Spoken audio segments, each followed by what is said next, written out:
Lockdown के तीसरे चरण में कई राज्यों में फंसे मजदूरों को छत्तीसगढ़ में लाने की कवायद शासन प्रशासन द्वारा की जा रही है, लेकिन छत्तीसगढ़ में अन्य राज्य के फंसे मजदूरों को उनके अपने राज्य में भेजने के लिए कोई व्यवस्था सुनिश्चित नहीं किया गया है, जिससे ऐसे मजदूर अब काफी परेशान नजर आ रहे हैं।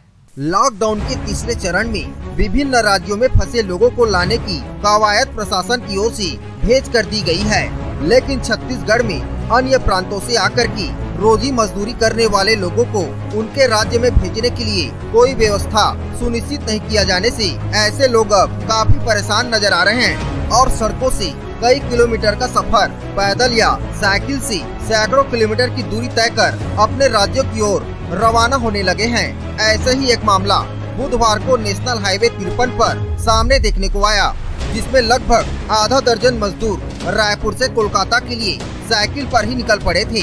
लगभग 650 किलोमीटर की दूरी इनके द्वारा साइकिल से तय करने की ठान ली गई थी। महासमुंद जिले से होकर गुजरने वाले नेशनल हाईवे 53 पर इस तरह के साइकिल यात्रियों को अक्सर इन दिनों देखा जा रहा है, जो राजधानी रायपुर सहित महाराष्ट्र के नागपुर क्षेत्र से कोलकाता के लिए जाते हुए दिखाई दे रहे हैं। ऐसे में सरकारों की ओर से अपने राज्य में लोगों को वापस लाने के लिए की जा रही कवायद पर भी सवाल खड़े हो रहे हैं। सैकड़ों किलोमीटर की यात्रा साइकिल से या पैदल किस तरह से की जाएगी, यह सवाल खड़ा होता है। रायपुर से कोलकाता के लिए मजदूरों ने अपना दर्द बयां करते हुए बताया कि राजधानी रायपुर के फैक्ट्री में काम कर रहे थे, लेकिन लॉकडाउन होने की वजह से फैक्ट्री में काम बंद है और उन्हें अब घर जाने के अलावा कोई काम बाकी नहीं रह गया। उन्होंने बताया कि वह एक दिन पहले ही रायपुर से निकले हैं, उन्हें किसी तरह का कोई साधन उपलब्ध नहीं कराया गया है।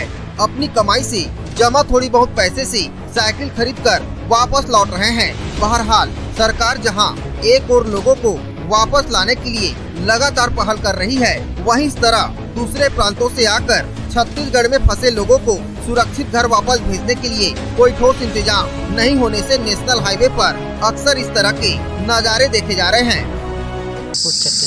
रायपुर से आ रहे हैं, कहाँ जाएंगे? कलकत्ता। तो आप लोगों को साधन कुछ नहीं मिला है? नहीं सर, हम लोगों को कुछ नहीं मिला है साधन। साइकिल से जा रहे हैं? हाँ सर, साइकिल से जो पैसा था उसी से साइकिल खरीदा, अब साइकिल खरीद के घर जाएगा। क्या काम करते हैं आप लोग? सर हम लोग कंपनी में काम करते हैं। कंपनी से भी कोई सुविधा नहीं मिली? कितने दिन से फंसे थे वहाँ? अभी 3 महीना पहले गया था सर, और जब से लॉकडाउन चल रहा तब से फंसे था, तो हम लोग सोचा लॉकडाउन छूट जाएगा तो तब हम लोग ट्रेन से चला जाएंगे। तो अभी लॉकडाउन छूटा ही नहीं है, इसी कारण तो सर हम लोग को और जाना पड़ा साइकिल से। तो कब तक पहुँच जाएंगे कलकत्ता? सर वो कुछ पता नहीं है, अब 4 दिन तक। सरकार की ओर से कोई बस वगैरह नहीं मिला आप लोगों को? नहीं सर, कोई बात कुछ नहीं मिला। तो क्या आप लोग मांग करना चाहते हैं सरकार से कि आपको व्यवस्था दी जाए वहाँ? हाँ सर, हम लोग को व्यवस्था मिल जाएगा तो अच्छा है सर। हम लोग 1000 साइकिल से जा रहे हैं, थोड़ा तकलीफ हो रहा है, ये घुटने में तो दर्द देता है साइकिल से। बहुत दूर से हम लोग आ रहे हैं। कहीं पर खाना पीने की कोई व्यवस्था मिली? नहीं सर, कहीं अभी भी कोई कैसे नहीं मिला सर। हम लोग जो लेके आए थे खाना पीना उसी खा के थोड़ा करके जा रहे हैं। महासमुंद से किशोर कर की रिपोर्ट, ACN 24।